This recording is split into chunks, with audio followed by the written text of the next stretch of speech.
Oh, hello. Yeah, I've just just done recordings and they haven't come out really. So I think I tried to pause and that didn't work.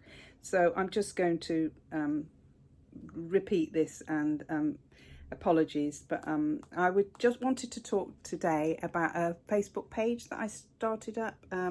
So that's books by So it's books by autistics or about autistic characters, autism or ADHD, or characters. So as you can see on the logo, which probably needs redesigning, but so it could be fiction, non-fiction.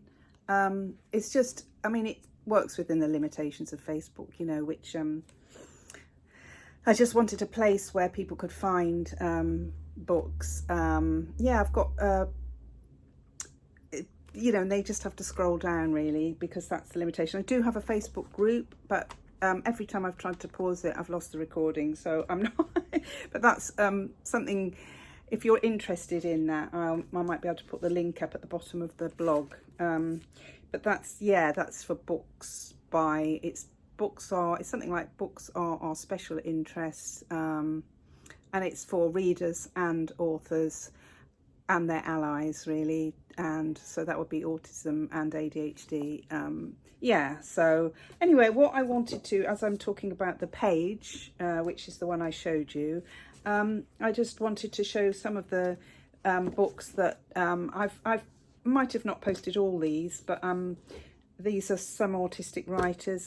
Some non-fiction are on the page. I haven't got down here. I haven't got Peter Warmby's Untypical, but that's on the page. That's one I read quite recently, and that's an excellent book. So it's kind of a resource really for people interested in books by or for autistic people.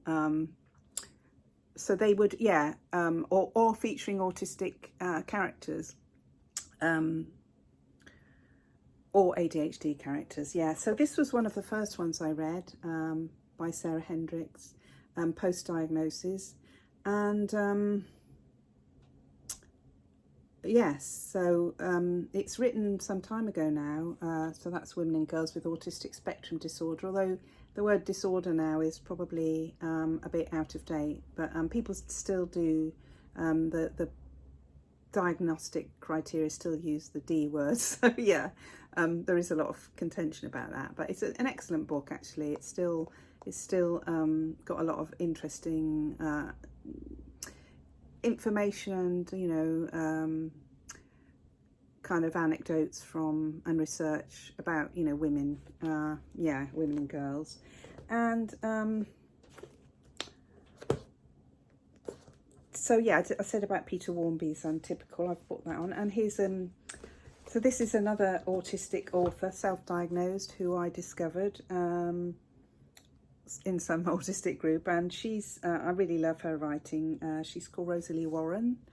She's written more books than this, but that was the first book I read of hers, Coping with Chloe, and I also did a blog about that, because a video and blog, because I also wrote a book about twins, and we got talking about that, and so we were both really so I did a video blog about both of our books together. And she's also written this one, Charity's Child, which I really thought was an excellent book. She wrote that some years ago, probably in the noughties, but she doesn't like the cover, she told me, but it's an excellent book. I think this is the cover that I've got anyway, but I think it's probably the ebook or I don't know if the paperback is out of print or not, but I think it's got a different cover now, as covers come and go.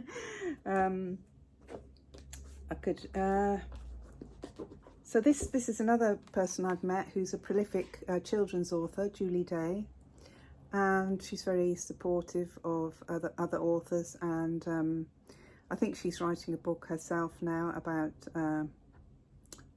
people's autistic experiences, and a lot of us want to do that. I'm writing memoirs at the moment. I'm thinking, I started them before I was diagnosed, but might do several angles on it, but this, she's done this series, Rainbow School, so all the children, she's got a group of children, and she focuses on one in each book. I mean, they're for children, very young children, they're 7-year-olds, but 7 to maybe 11, might not, maybe 7 to 8 actually, but you can enjoy them as a 66-year-old as I am.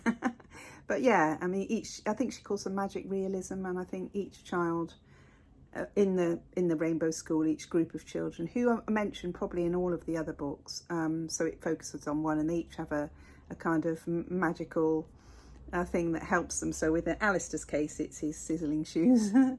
So yeah, that's that, and here's a few of mine. This is quite a serious, dark book, because it was the original, the first book. This is a follow-up, as it says, to Down the Tubes, which was based on my experience in the addictions field, and it's quite dark, dealing with addiction, child abuse, homelessness, and I never intended to write a follow-up, but this came 30 years later in real time, 30 years ago. Yeah, and The Colour of Wednesday, I've done a video about that, because probably in the DAO blogs, my other blog, because the synesthesia thing of seeing days of the week and things in colours is quite common it's associated with autism anyway. So yeah, I didn't kind of know that when I wrote it, but and yeah, another fiction book I wrote, that's Savage to Savvy. Yeah, I've written many books, and this is a non-fiction one. Little Guide to Unhip, but I want to rewrite that. This is a humorous one. I wanted to rewrite it through an autistic lens, because I wrote it years ago. I realised as I was reading it, I thought, God, so many of these things relate to autism. Didn't realise at the time. And I've also written, which I've posted on the page, is